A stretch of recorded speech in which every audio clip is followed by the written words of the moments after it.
Hey, 60 Schmitty? seconds. Yeah, Mavis. Give me a quick mic check. Do a little something in there. How's that? No, I mean talk into it, hon. Remember? Oh, I'm sorry. And I was like, sweetie. Hi. I'm Raul, and I was, just thinking about cheese. How many players do we have today?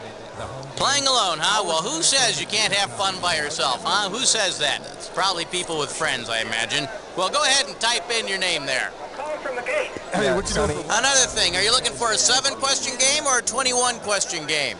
Sonny. Yeah, all right, great, got it. 30 seconds. Your buzzer is the letter B on your keyboard. That's B as in starlight, star bright. You were a thespian. 20 seconds. Hey, half-pint, get the boom out of the shot Mavis. before you make Paul It's cry, not all right? thespian. Ooh, 20 seconds. All right, listen, this is easy as pie.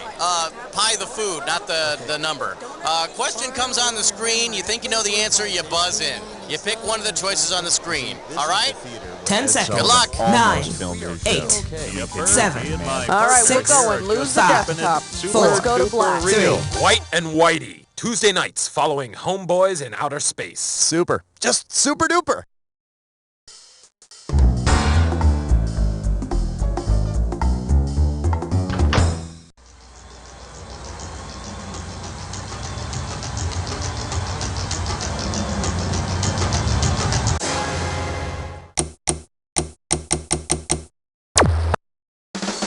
It's time for the show where high culture and pop culture collide.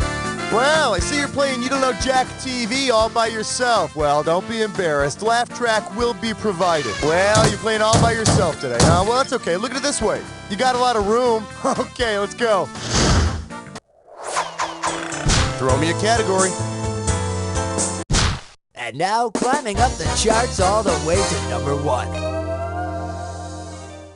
We're calling this one After MASH, but before After MASH. You give me a right answer, I'll give you $3,000. Heads up, here it comes. Based on the record that was set in New York City following the broadcast of the final episode of MASH, who most likely got a huge workout at that time? Zippy, the U.S. Postal Service mascot, the AT&T telephone operator, the Domino's pizza delivery guy, or the Tidy Bowl man? We're sorry, your call cannot be completed as dialed. Okay, now here's a good answer. Immediately following the final episode of MASH, a record number of New Yorkers took a potty break and flushed their toilets. I guess everyone wanted to give a personal salute to their own Colonel Potter, if you know what I mean. Give me a category.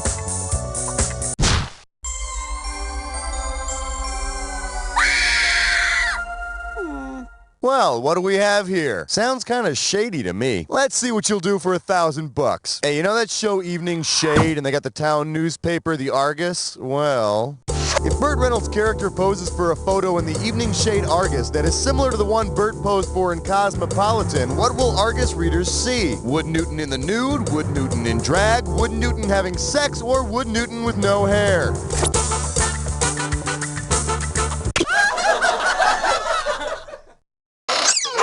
Let me show you what I would have picked. Since Burt Reynolds posed totally nude for Cosmo, Wood Newton would show up in the Argus in the buff. And then the whole town will finally find out how he got the name Wood. Time to pick a category. We're losing in On my Dr. count. 1, 2, 3. Never mind. This one's called In a Manner of Speaking. I got $2,000, says you don't know this one. Okay, take a look at the following analogy, and when you know the answer, speak to me by buzzing in. You got it? Jesus is to parable as Gerald McBoing Boing is to syncope, anagram, sound effects, or alliteration.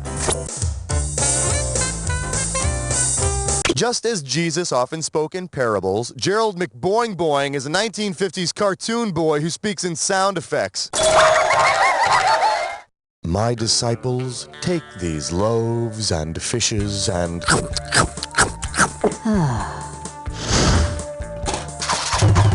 All right, I need a category. Spotless window, shining floor, do it all with number 4. coming at you. I'd just like to add, we're playing for $3,000 this time. Okay, I'm not lying when I say you need to pay attention. I'm going to list off some TV show titles with numbers in them, except I'm not going to mention the numbers. You follow me? So Route 66 is like root, and 8 is enough is just going to be is enough. You got it? Good. Here we go. Which of these TV show equations equals 1,000? Mystery Science Theater minus minutes, Babylon plus Room plus Queens Boulevard, Rescue plus Adam plus Sunset Strip, or Beverly Hills minus Hawaii? You gonna be all right? Rescue 911, Adam 12, and 77 Sunset Strip add up to, 7 and 2, 9, 1. Oh, for goodness sakes, 1,000. Hey, quit your moaning. I could have asked you to divide by 227. Category, please.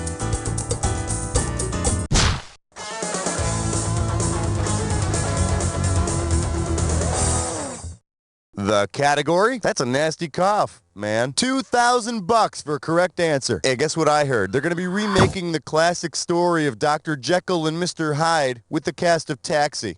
If they decide to cast Taxi's Latka and his alter ego in this remake of Dr. Jekyll and Mr. Hyde, what might the new version be called? Dr. Latka and Mr. Simca Gravis, Dr. Latka and Mr. Ignatowski, Dr. Latka and Mr. Vic Ferrari, or Dr. Latka and Mr. Ed?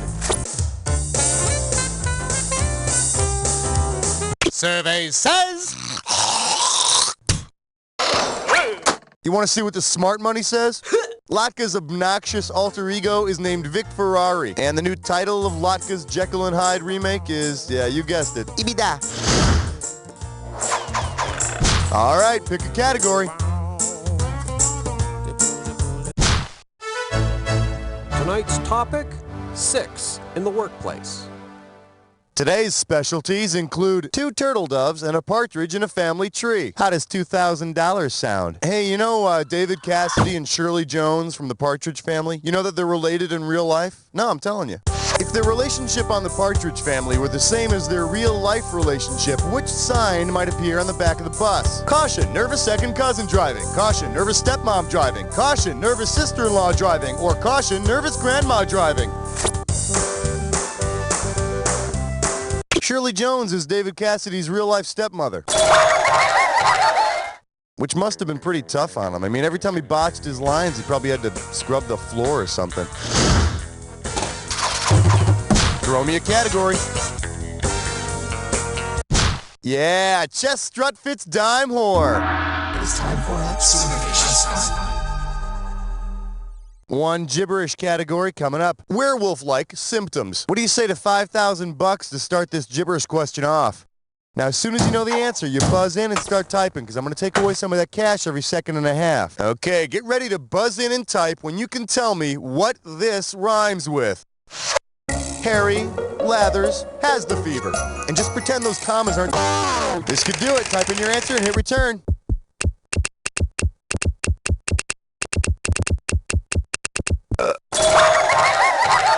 The Beaver, the kid who escaped more punishment than a mid-'80s savings and loan officer. Give me a category. Join us as we explore the fascinating world of 8. Shake hands with Bionic Payback's a bitch. You get this one right, you get 3,000 greenbacks. All right, try to imagine this kooky episode of The Bionic Woman. Now that she has bionic powers, Jamie Summers is returning to her original career to kick some ass. What will happen on the next episode of The Bionic Woman? She'll examine patients without a stethoscope. She'll grade 1,000 term papers per minute. She'll ace all her serves, or she'll chase down speeding drivers on foot. F minus F. Should have picked this one. Before she was bionic, Jamie Summers was a tennis pro. Summers to serve. Oh, the ball seems to have lodged in her opponent's forehead. Time to pick a category. We fill your tank and check your number 9. Let's have a big warm welcome for on the next Oprah. You get this one, you pocket $2,000. Think fast, it's question time. Considering the circumstances behind Oprah's August 26, 1989 appearance on the cover of TV Guide, what would be the most appropriate topic for her show that week? Lose weight by transplanting your head. Can women fill the pants in the family? Eyebrows, who needs them? Or when everything feels upside down. On the August 26, 1989 issue of TV Guide, they had a picture of Oprah's head on Anne Margaret's body. And if I'm not mistaken, the next issue had Anne Margaret's head on Willard Scott's body. Oh, yeah. All right, I need a category. The following is a test of question 10. This is only a test. For your enjoyment, my Stones are rolling. You get it right, you get 2K. Hey, are you a Rolling Stones fan? Well, that ain't gonna help you here. Imagine you call into a radio contest and win tickets to see the Stones. Much to your disappointment, it turns out that the tickets are for a live reenactment of which show? Leave It to Beaver, The Donna Reed Show, Father Knows Best, or The Dick Van Dyke Show? Dick, Stones, seems like they would go hand in hand, doesn't it? Does this ring a bell? The family on The Donna Reed Show is headed up by Donna and Alex Stone. The Stones. You see, you like that? And if the station offers you Bob Denver tickets, chances are you're not going to be hearing Rocky Mountain High at that show. Now, if this were a TV show, this is where you get up and use the bathroom, but I'm in kind of a hurry, so let's move right into round 2. Now, in round 2, every question is worth twice as much, so there's going to be some big cash moving around. Let's get to it. Category, please. 11, come on, girl. Good question. Open wide and get ready for my career is getting in the way of my taxi driving. You get it right, I'm putting you up $2,000. All right, imagine this particularly hilarious episode of Taxi. The gang decides to form its own version of the Village People and perform at a talent show based on their side jobs. Which Taxi People character would you not see? A rock singer, a boxer, an art dealer receptionist, or a reverend? None of the characters on Taxi has a side job as a singer. Although Mary Lou Henner's character might want to think about it. I mean, she's got a set of lungs on her that could belt out a freaking opera. All right, pick a category.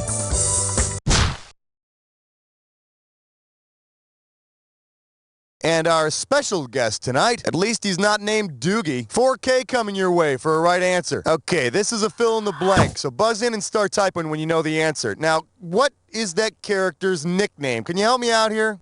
It's a one-word phallic nickname. He's on Growing Pains. You know, he's Mike Seaver's constant sidekick. He's not the brightest of bulbs, and apparently neither are you. Come on, what do they call this guy? Yeah, do it. Start typing, then hit return. Boner.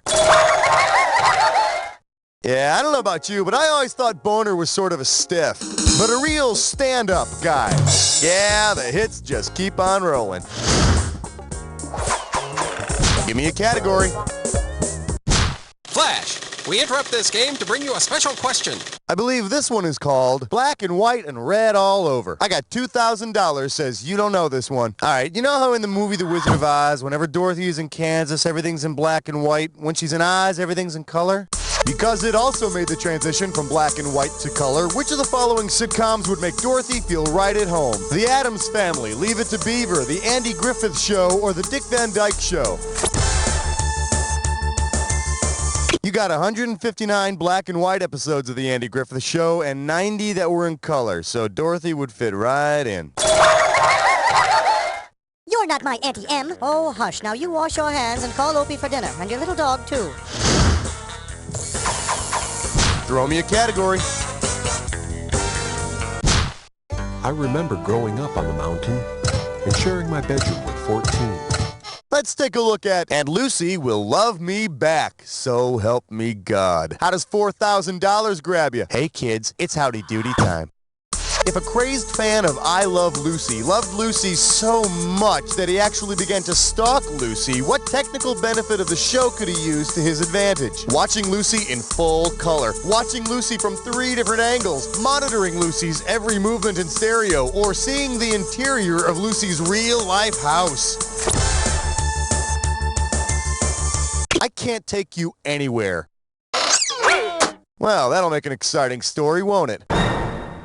I Love Lucy was the first TV show to use the now standard 3-camera technique of filming. Okay, Lucy's just gotten into another mess and now she's whining. Yeah, baby. Okay, she's whining on camera 2. Camera 3, give me some whining. Oh, yeah. All right. Oh, God, I love her. Time to pick a category. The thrill of answering! The agony of 15! May I introduce Meatloaf? If you know this one, you're getting $4,000. Okay, then, put on your little thinking cap and try to solve this analogy. Meatloaf is to reheated meatloaf as Dallas is to Dynasty, Yogurt is to Elsie the Cow, Bonanza is to Ponderosa, or Laura Ingalls is to Charles Ingalls.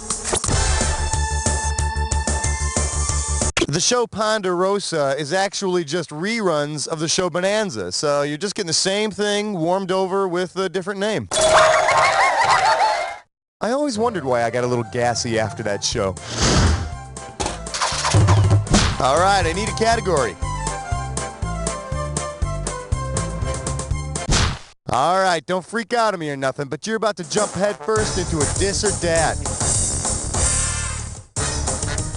The category for this Dis or Dat question is, they all belong in a zoo. Here they come. I'm going to read off 7 names, and for each one, I want you to tell me if he's an original monkey or a new monkey. As each one pops up, if he's an original monkey, press 1. If he's a new monkey, press 2, and hit 4 if you want to skip. Each correct answer, you're going to get $1,000. And 1,000 is taken away for each incorrect answer, and of course, any you don't get to. Okay, can I get 30 seconds on the clock? And we're off. Peter, monkey or new monkey? Jared. Larry. Davey. Marty. Mickey. One more. Dino. That's all she wrote. You got 6 out of 7 right. That's nothing to shake a stick at. Let's look at your score. Talk about the prices. All right, pick a category. Thank you. Good night, everybody. God bless. You're beautiful. This category is known as I'm a Little Bit Country. I'll give you 4,000 clams for this bad boy. Get the wax out of your ears. It's question time. Hey, congratulations! You've landed a chorus audition for the Donnie and Marie show. Given the main attraction of the chorus, what should you bring to the audition? A ventriloquist dummy, ice skates and a pink tutu, tap shoes, hat and a cane, or flippers and goggles? On the Donnie and Marie show, the ice skating chorus is called the Ice Angels, formerly known as the Ice Vanities. And along with your ice skates and pink tutu, you might want to bring along a sign that says, "Beat the snot out of me." Category, please. You know what? You're playing great. I'll stop bugging you now. You know what? Actually, just one more question. Question 18. The category is, with his favorite character by his side. Sit up straight. This one's going to be worth $6,000. Okay, so if you don't know the ending of Citizen Kane, you're going to want to get the heck out of the room right now because I'm about to give it up. All right? Okay, here we go. So you know how Kane whispers Rosebud in the movie right before he dies? Well, imagine this. Citizen Kane wasn't talking about his favorite childhood sled. He was calling out for his favorite TV character. Whom did he probably want to decide when he whispered, Rosebud? Lassie's owner, Rob Petrie's son, the Cisco Kid's horse, or Barnaby Jones's assistant? It's all right. I'll still respect you in the morning. I could have given you some cash if you picked this one. In that episode of the Dick Van Dyke Show, we learned that Richie's middle name is Rosebud. It's an acronym of the first letters of his grandparents' names and stuff. You know, naming your kid Rosebud? Christ, why don't you just put him in ice skates and a pink tutu and have him audition for the Donnie and Marie show? Time to pick a category.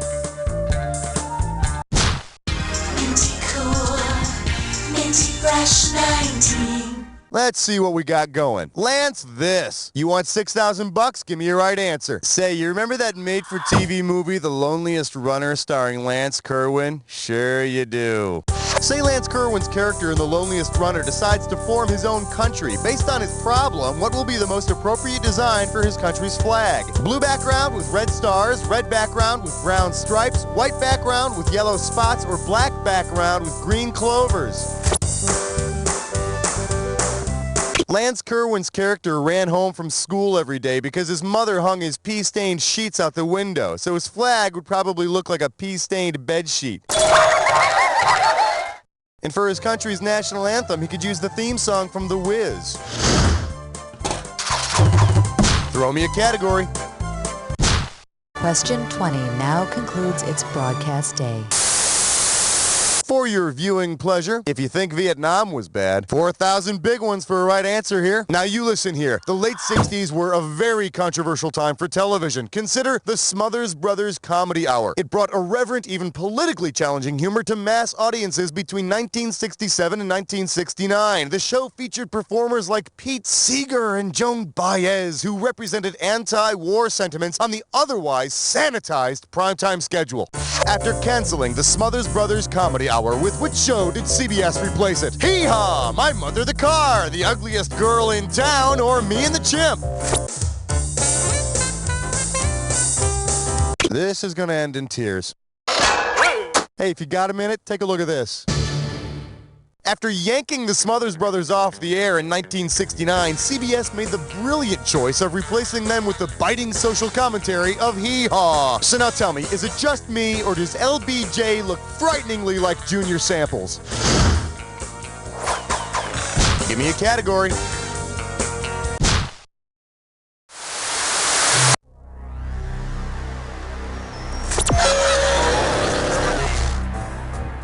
All right then, let's fast forward and get right to the good part. Here comes your clue. But my TV surname is... Now let's see if your name is gonna be Mud. Bye-bye.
Exciting game. It was a real thrill. You were the best player we've had by far. Now do me a favor, will you? Look to your left, now look to your right, now repeat after me. Great show, everybody. Lovely work as usual. Raoul Hun, what's going on now? Young man, you forgot your lunch. Yeah, look, if you want to play another game, just, let me know. Okay, Scooter. Today, you're getting Splat. Splat? All right! Introducing Splat. Spreadable lips, anuses, and teats. Moms love it because it spreads like butter. Kids love it because it goes down easy. And best of all, Splat uses the parts of animals usually bound for the trash heap. And in today's waste-conscious world, that's important. Spreadable lips, anuses, and teats. Splat! The yummy alternative. Splat! Remember, if it spits, craps, or squirts, it's in there. No, get down. We brought you When Rats with Wings Swoop. Down, boy, no. When bees know you're afraid. Hey, come on there, fellas. Hey, oh! Tune in this Saturday night and see When Dogs Sniff Crotches 2. Come on, boy, down. Hey, up there. Hey, can you get When your Dogs Sniff Crotches 2. Saturday night at 8 Eastern, 6 Pacific. When man's best friend gets a little too friendly. Guys, let's face it, you don't have time to waste looking for that remote. Introducing the new Rollster. Genuine imitation leather remote control holster, the Rollster is crafted in the spirit of the great man who tamed the Wild West. If you're fed up with always having to look between the cushions of the couch or under last week's newspaper, then you need the Rollster. By fitting snugly on any pant loop or with the optional quick draw action belt, Rollster never lets you down because it's always by your side. You want control? You want Rollster. Rollster available in gray, tan, black, and red clay. Genuine imitation brushed leather hat, fringe vest, and couch spurs available separately. Next time on Acquaintances, Mikey and Daphne bump into each other in the elevator. Hi, Daphne? Hi, Mickey? How's it going? Okay, and you? All right. Well, here's my floor. Maybe I'll see you at the coffee shop later. Yeah, bye. Russ has a dilemma. I mean, Rebecca seems like a nice girl, but can I trust her to take my chinchilla to the holistic vet while I'm in Bermuda? I mean, it's not like we're friends. And Monique and Trevor have a heart-to-heart. My job at the restaurant is totally unfulfilling. My friends are a bunch of idiots with perfect hair, and even my brother is getting more sex than I am. My life sucks. Do I know you? Acquaintances, Thursday nights, followed by Caroline in prison. Tonight on Jack TV, watch what happens when your sweet, sweet slumber plays host to some of America's scariest dreams. I had the most awful nightmare. Real-life recollections of vivid bad dreams. I tried to run, but kept falling, and my legs wouldn't move. When the laws of nature don't apply. Then it, turned into this weird kind of, pit bull cat thing. And the mechanized world fails you. I kept turning the key, and the car just wouldn't start, and I was so late to work. And there's no place to hide. I had to go on stage, and I didn't know any of my lines, and I was nude. Would you wake up in time? America's scariest dreams. Find out tonight.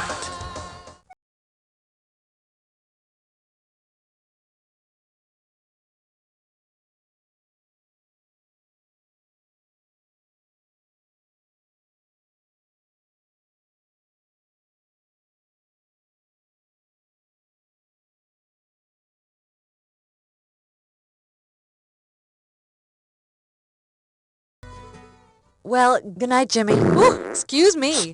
Oh, God! I'm a vegetarian, and my chronic gas used to really stink up my love life. Then I caught wind of Flatulence, the new scented suppositories that add fragrance to my flatulence. Well, Rudy, I had a great time. Good night. Hey, is that your shampoo? I love your scent. No, you love my Flatulence. Break wind without breaking the mood with new Flatulence. Available in peach, butterscotch, poopery, sea breeze, and freshly sharpened pencil.